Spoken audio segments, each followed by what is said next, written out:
Hello friend, welcome to my channel. आज हम इस वीडियो में इंडियन कॉन्स्टिट्यूशन का फंडामेंटल राइट का बहुत सारा इम्पोर्टेंट क्वेश्चन डिस्कस करेंगे। क्योंकि देखिए पॉलिटी ऐसा एक सेक्शन है जो किसी भी एग्जाम में आता है, तो पॉलिटी का और ये विशेष करके फंडामेंटल राइट जो है, तो इसका top most important question discuss करेंगे। देखिए पहला क्वेश्चन क्या बोला है, the concept of fundamental rights in India is taken from the constitution of which nation. Bharat में मौलिक अधिकारों की अवधारणा किस देश के संविधान से ली गई थी। फंडामेंटल राइट, पहला क्वेश्चन, फंडामेंटल राइट जो है कौन सा देश से लिया गया था जब बनाने के टाइम, तो ये आंसर है यूएसए, हमारा यूएसए। ये फंडामेंटल राइट यूएसए से लिया गया था। नेक्स्ट क्वेश्चन देखिए, question number 2, fundamental rights are defined in which part of the Indian constitutions. मौलिक अधिकार भारतीय संविधान के किस भाग में परिभाषित है, मतलब कौन सा चैप्टर में है वो पूछा है। तो यह है पार्ट 3 में। मौलिक अधिकार फंडामेंटल राइट पार्ट 3 में है। पार्ट 1 में क्या है, यूनियन टेरिटोरीज, तो में कौन क्या है, सिटीजनशिप। पार्ट 2 है सिटीजनशिप और part 4 directive principle of state policy, DPSP. Okay, directive principle of state policy, ये है पार्ट 4 में। नेक्स्ट क्वेश्चन देखो, क्वेश्चन नंबर 3 क्या बोला है, how many fundamental rights are there in the Indian constitutions. भारतीय संविधान में कितने मौलिक अधिकार है, तो ये कितने हैं, टोटल 6 है, 6 to 6 मौलिक अधिकार है। 4, right to property is a dash right. संपत्ति का अधिकार एक डैश है, मतलब संपत्ति का अधिकार कौन सा राइट है, ये है एक लीगल राइट है संपत्ति का अधिकार। पहले ये फंडामेंटल राइट था कि कौन सा आर्टिकल में, आर्टिकल 31 में, लेकिन बाद में इसको अमेंड करके चेंज कर दिया गया। एक अभी प्रेजेंट में ये एक लीगल राइट में आर्टिकल 300 में है। ठीक है, next question, question number 5, The right to property has been eliminated from the list of fundamental rights by which amendment act।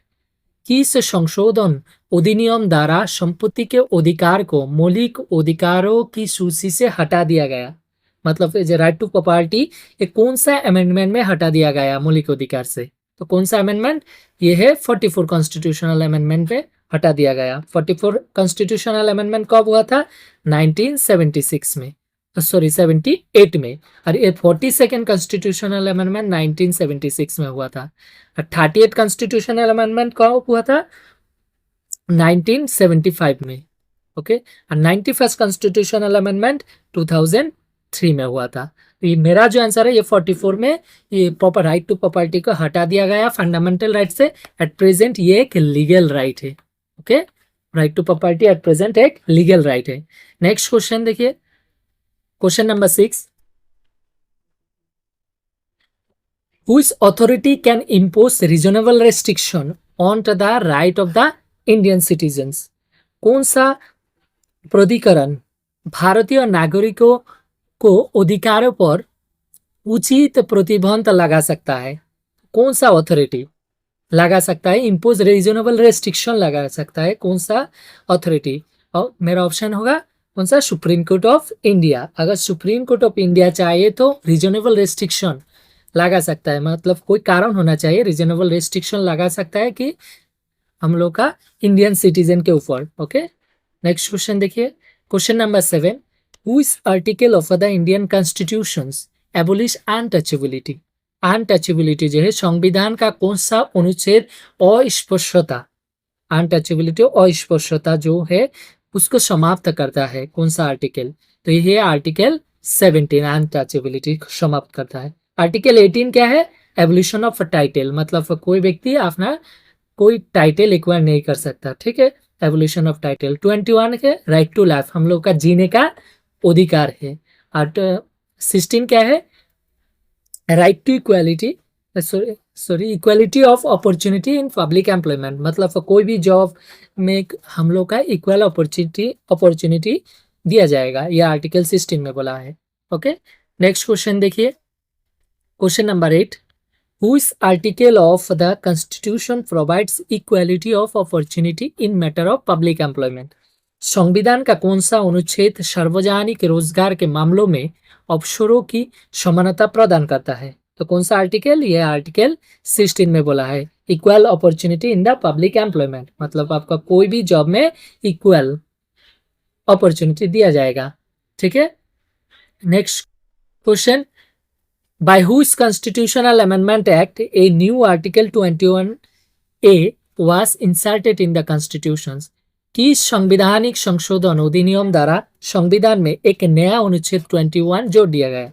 देखिए 21A जो है ये ओरिजिनल हम लोग का कॉन्स्टिट्यूशन में नहीं था, इसको ऐड किया, जोड़ दिया गया था। कब जोड़ा गया था, ये 86 कॉन्स्टिट्यूशनल अमेंडमेंट है। कब हुआ था 86 कॉन्स्टिट्यूशनल अमेंडमेंट, 2002 में। और इसमें क्या है 21A में, राइट टू एजुकेशन, मतलब 6 से 14 ईयर ओल्ड बच्चों को फ्री शिक्षा दिया जाएगा गवर्नमेंट की तरफ से। इसमें बोला गया है कंपलसरी फ्री शिक्षा दिया जाएगा, आर्टिकल 21 में बोला है। ठीक है, और next question, question number 10, which fundamental rights is guarantee only to the citizens and not to the foreigner, किस मौलिक अधिकार की गारंटी केवल नागरिकों के है, विदेशियों के नहीं है। कौन सा आर्टिकल है, यह आर्टिकल 15 क्या है, आपका डिस्क्रिमिनेशन नहीं कर सकते, जैसे रेस, कास्ट, सेक्स के बेसिस में किसी को आप डिस्क्रिमिनेट नहीं, भेदभाव नहीं कर सकते, ये बोला है आर्टिकल 15। और ये सिर्फ इंडियन के लिए, और क्या क्या इंडियन के लिए, 15 तो है ही, 16 भी है, और 19 आर्टिकल 19 है जो freedom of speech and expression 19 में है, और article 16 equal opportunity in the public employment, और आर्टिकल 29 एंड 30 जो कल्चरल एंड एजुकेशनल राइट, ये सब है सिर्फ इंडियन के लिए, ओनली इंडियन सिटीजन के लिए, ये फॉरेनर के लिए नहीं है, विदेशियों के लिए नहीं है। बाकी विदेशियों के लिए भी है, कौन सा आर्टिकल, आर्टिकल 14 है, और 20 से 28 तक जितना आर्टिकल है सब विदेशी और फॉरेनर के लिए भी अवेलेबल है। Okay, next question, question number 11, cultural and educational right are mention in सांस्कृतिक एवं शिक्षणीय अधिकारों का उल्लेख देश में किया गया है। कौन सा आर्टिकल में कल्चरल एंड एजुकेशनल राइट का मेंशन किया गया है, ये है ऑप्शन 29, 30 में।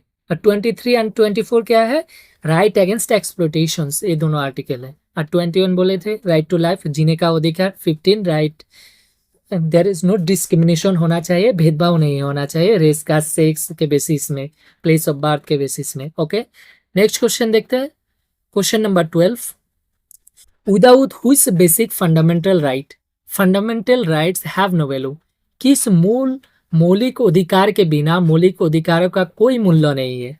हमारा कॉन्स्टिट्यूशन में कौन सा फंडामेंटल राइट के बिना, मतलब कौन सा आर्टिकल के बिना हमारा कोई फंडामेंटल राइट का कोई वैल्यू ही नहीं है, तो वो पूछा है, ये है आर्टिकल 32 जो कि constitutional remedies, right to constitutional remedies. इसके तहत अगर आपका फंडामेंटल राइट को छीन ले रहा है तो आप उसके अगेंस्ट कोर्ट जा सकते हैं।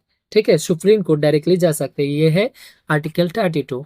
तो ये हमारा, अगर ये आर्टिकल नहीं है तो मेरा फंडामेंटल का राइट का कोई मूल्य नहीं है। ओके, नेक्स्ट क्वेश्चन देखिए, question number 13, doctor BR Ambedkar has called dash as the heart of the Indian constitution, doctor BR Ambedkar ने डैश को भारतीय संविधान का हृदय कहा है। कौन सा आर्टिकल को जिसको भारतीय संविधान का हार्ट कहा है डॉक्टर BR अम्बेडकर ने, तो यह है आर्टिकल 32 को। देखिए नेक्स्ट क्वेश्चन का question number 14, in which article provide equality before law and equal protections of law, कौन सा आर्टिकल में, हिंदी मिस्टेक हो गया, इसमें बोला है कौन सा आर्टिकल में equality before law and equal protection of law, हम लोग का इक्वल प्रोटेक्शन देना है and equality before law mention है, तो ये है आर्टिकल 14 में। Okay, clear. इसी तरह आपको जीके के साथ अपडेट रहना है तो मेरे चैनल को सब्सक्राइब जरूर कीजिएगा, और वीडियो पसंद आए तो लाइक एंड शेयर कीजिएगा। मिलते हैं अगले वीडियो में, तब तक के लिए बाय।